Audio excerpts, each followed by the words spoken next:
Urinary tract infection जो है एक बहुत कॉमन इन्फेक्शन है विमेन में।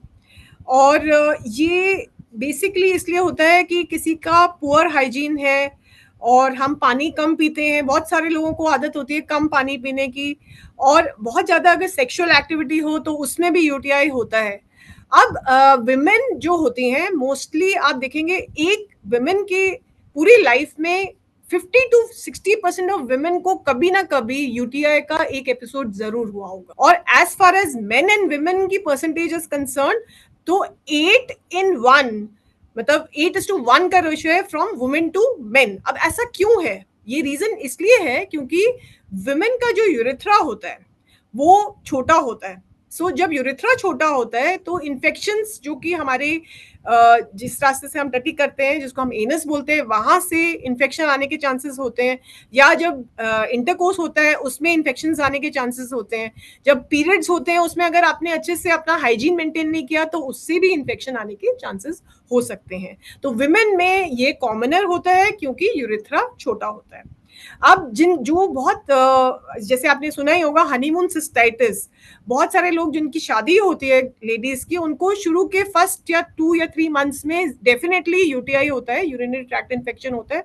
उसका भी रीजन ये होता है क्योंकि वो पहली बार उनको they are expose to sexual activity. तो हर तरह के जो ऑर्गेनिजम्स हैं वो ज्यादा पनपते हैं इन दैट टाइम, तो उसको हम हनीमून सिस्टाइटिस बोलते हैं। सो बेसिकली अगर आपका हाइजीन अच्छा रहेगा तो यूरिनरी ट्रैक्ट इन्फेक्शन होने के चांसेस कम होते हैं। अब यूरिनरी ट्रैक्ट इन्फेक्शन दो तरह की होती है, one is upper urinary tract infection and lower urinary tract. जो यूरिनरी ब्लैडर तक होता है from kidney to ureters to bladder, उसको हम अपर यूरिनरी ट्रैक्ट इन्फेक्शन बोलते हैं। और जो उससे नीचे होता है यानी ब्लैडर, यूरेथ्रा और इस एरिया का जो इन्फेक्शन होता है उसको हम लोअर यूरिनरी ट्रैक्ट इन्फेक्शन बोलते हैं। जब कोई हमारे पास प्रेजेंट करता है कि यूरिनरी ट्रैक्ट इन्फेक्शन कैसे प्रेजेंट करता है, फर्स्टली किसी starting from a very minor symptom की बहुत फ्रीक्वेंटली यूरिन पास कर रहे हैं आप, कि बार बार यूरिन आ रहा हो, या आपकी आपने यूरिन पास कर लिया उसके बाद भी इनकम्प्लीट इवैक्यूएशन की फीलिंग हो, या यूरिन करते के टाइम आपको डिसयूरिया यानी यूरिन करने में पेन हो, तो that is also one of the symptoms. जब ये थोड़ा सा और सिवियर हो जाता है तो ब्लीडिंग भी हो सकती है जिसको हम हेमेचूरिया बोलते हैं। तो यूरिन के अंदर ब्लड आना वो बड़ा ग्रोस लगता है और लोग डर जाते हैं कि क्या हो गया। अगर इस सिम्टम को भी इसके आगे जो सिम्टम होगा इन्फेक्शन ज्यादा है तो अपर जो यूरिनरी ट्रैक्ट है उसकी इन्फेक्शन से लोगों को फीवर हो सकता है, चिल्स हो सकते हैं, और उसके लिए फिर हमारे को हो सकता है कि ज्यादा ट्रीटमेंट या आईवी एंटीबायोटिक्स भी देने पड़े। सो बेसिक सिम्टम्स ये सारे होते हैं और इन्हीं को हमारे को ट्रीट करना। पुअर हाइजीन और लाइफस्टाइल अगर पुअर है तो उससे यूरिनरी ट्रैक्ट इन्फेक्शन या इन्फेक्शंस का रिस्क बढ़ जाता है। हमें ये जानना बहुत ज़रूरी है कि हमारे देश में ऑलमोस्ट 52% या 55 या 57% ऑफ विमेन एनीमिक होती हैं। तो we do not take care of our self, हम अपना खाना ठीक से नहीं खाते हैं और हम अपना पोषण अच्छा नहीं रखते हैं, हमारी हीमोग्लोबिन लेस होता है, तो उस वजह से हर तरह की इन्फेक्शंस तो बढ़ती ही है। दूसरी चीज, जो लोग अपने माहवारी के टाइम पे अपनी सफाई नहीं रखते हैं, या जब आप टट्टी करने जाते हैं और आप ठीक से साफ नहीं करते, आपको हमेशा आगे से पीछे साफ करना होता है।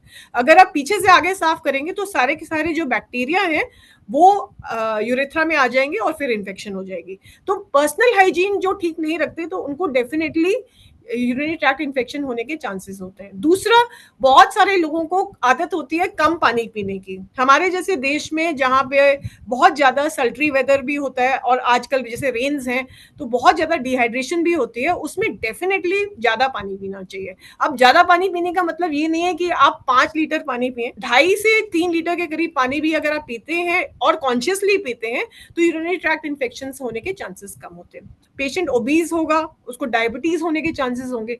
जिन पेशेंट्स में डायबिटीज है या कोई फंगल इन्फेक्शंस है उनमें भी यूरिनरी ट्रैक्ट इन्फेक्शंस होने के चांसेस होते हैं।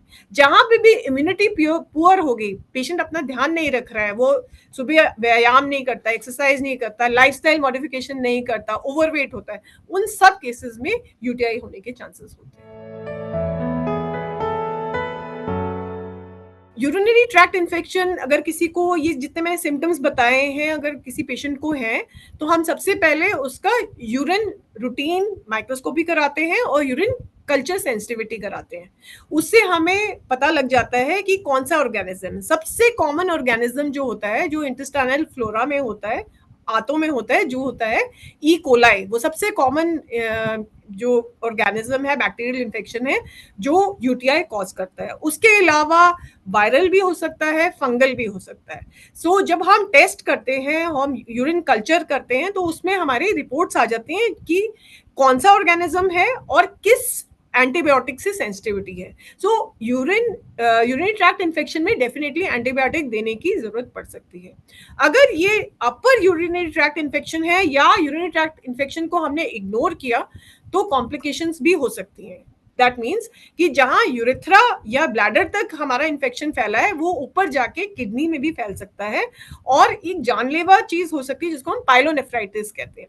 जब किसी को पाइलोनेफ्राइटिस होता है तो उसमें फीवर, चिल्स होते हैं और पेशेंट बहुत ज्यादा सेप्टिसेमिक हो जाता है, मतलब उसको बहुत ही ज्यादा बीमार हो जाता है। तो उस केस में आईवी एंटीबायोटिक्स, एडमिशन करके आईवी एंटीबायोटिक्स देने की नौबत आ सकती है। इसके साथ साथ हम लोग अगर नॉर्मल किसी को यूटीआई है, बहुत ज्यादा सिम्टम्स नहीं है, तो उसमें हम एक सिट्राइका सिरप या एल्कलाइजिंग एजेंट देते हैं जिससे कि जो आपका यूरिन है वो कम एसिडिक हो और जो इन्फेक्शंस हैं वो कम हो जाए। तो बेसिकली सिट्राइका सिरप दिया जाता है 1 चम्मच 1 ग्लास पानी में 3 बार दिन में हम लोग देते हैं। तो इसके साथ साथ पेशेंट को बोला जाता है कि नेचुरल रेमेडीज, यानी कि पानी ज्यादा पिए या क्रैनबेरी जूस या पानी के साथ नींबू पानी पिए, तो ज्यादा प्लेंटी ऑफ फ्लूइड्स लें अपनी डाइट में दैन टेकिंग हेवी डाइट। और this is basically what we do for UTI. जब हम यूटीआई की बात कर रहे हैं तो उसमें जब पेशेंट हमारे पास आता है कि फ्रीक्वेंसी ऑफ मिक्सचरेशन है या मतलब यूरिन है और पेट में दर्द है या यूरिन के अंदर थोड़ा थोड़ा ब्लड जा रहा है, बहुत डिस्कम्फर्ट में पेशेंट, सबसे पहले हम उसको पेन किलर देते हैं। दूसरा, हम यूरिन जो है रूटीन इन्वेस्टिगेशन और माइक्रोस्कोपी के लिए भेजकर और उसका कल्चर सेंसिटिविटी के लिए भेजकर पेशेंट को जो यूरिनरी एंटीबायोटिक्स हैं वो हम स्टार्ट करते हैं। इसके साथ साथ पेशेंट को बताया जाता है कि आप पानी ज्यादा पीजिए, अपना जो मेंस्ट्रुअल हाइजीन है या आपका जो बेसिक हाइजीन है उसका ध्यान रखिए। जब आप यूरिन पास करते हैं तो आगे से पीछे करिए और जैसे आप स्टूल पास करते हैं तो आगे से पीछे ही साफ करिए, आगे की तरफ अपने जो स्टूल के पार्टिकल्स हैं उनको ना लाइए।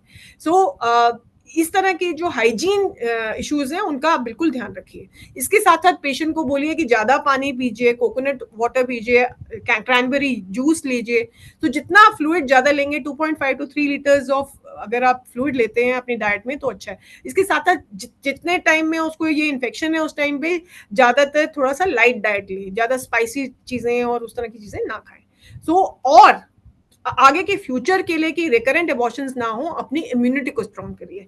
इम्यूनिटी को आप कैसे स्ट्रॉन्ग कर सकते हैं? अगर आप रेगुलर एक्सरसाइज करते हैं, अपने वेट को चेक में रखते हैं, तो इन चीजों का बहुत ध्यान रखने की जरूरत है।